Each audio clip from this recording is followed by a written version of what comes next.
దేవునికి స్తోత్రం కలుగును గాక. ఈరోజు బైబిల్ చదివారా? బైబిల్ చదవటం మనకు దీవెనకరం. 119 కీర్తన 19వ వచనంలో, నీ ధర్మశాస్త్రం నందు ఆశ్చర్యమైన సంగతులు నేను చూచినట్లు ప్రభువా నా కన్నులు తెరువుము అని దేవుని వాక్యం సెలవిస్తుంది. ప్రతిరోజు బైబిల్ చదవటం దీవెనకరం. బైబిల్ చదవటం అనేది ఎలా చదవాలి? కొంతమంది అంటున్నారు, ఎలా చదవాలండి? కళ్ళు మూసుకొని బైబిల్ అలా తెరిచేసి ఏలు పెడితే దానిలో నుంచి దేవుడు మాట్లాడతాడా? కొన్నిసార్లు మాట్లాడచ్చు, కానీ అన్నిసార్లు కాదు. ఒక ఉద్యోగం చేస్తున్నప్పుడు ఉదయం నుంచి 8 గంటలు జాబ్ చేయాలి. 8 గంటలు జాబ్ చేయాలి.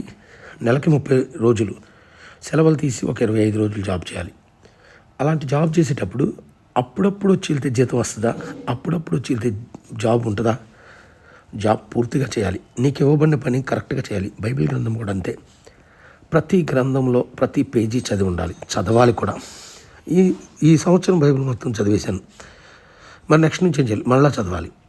ఒక దైవజనుడు అంటాడు, దినమునకు నేను 7 మార్లు నిన్ను స్తుతిస్తున్నాను అన్నాడు.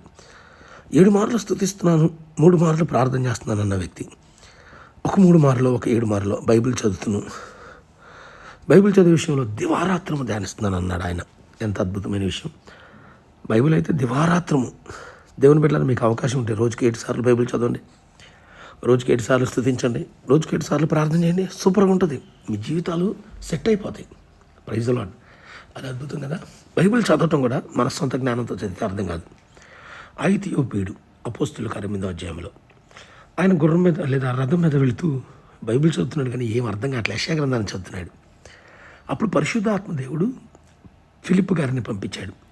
ఫిలిప్పు గారు పరిశుద్ధాత్మతో కొనిపోబడ్డాడు. స్పీడ్గా వెళ్ళిపోయాడు, రథము కంటే స్పీడ్గా.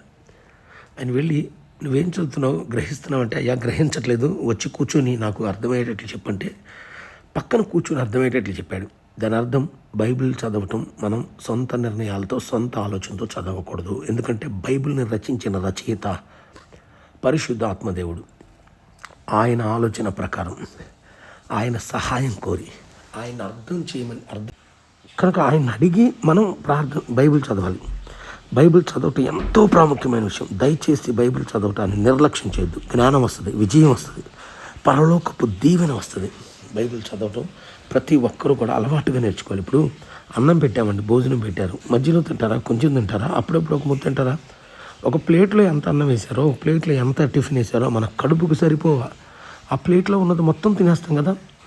అట్లాగే బైబిల్ గ్రంథం మొత్తం చదవాలి. ఒకరోజు ఒక వ్యక్తి బైబిల్ దగ్గర కూర్చున్నాడంటే ఎంత ప్రాముఖ్యమైన విషయం తెలుసా?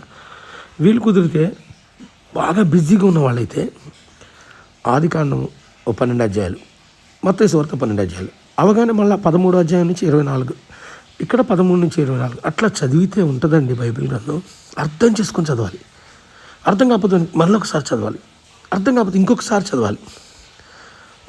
ఎడ్వర్డ్ విలియమ్స్ గారు ఒకసారి ఆయన చెప్పిన మాట ఏంటంటే, నాకు బైబిల్ గ్రంథంలో ఒక వాక్యం అర్థం కాలేదనుకోండి, ఆ వాక్య భాగం కూర్చొని నేను చదివి చదివి చదివి చదివి అర్థం కాలేదు, మళ్ళీ చదివి ఒక 50 సార్లు చదివాడంట.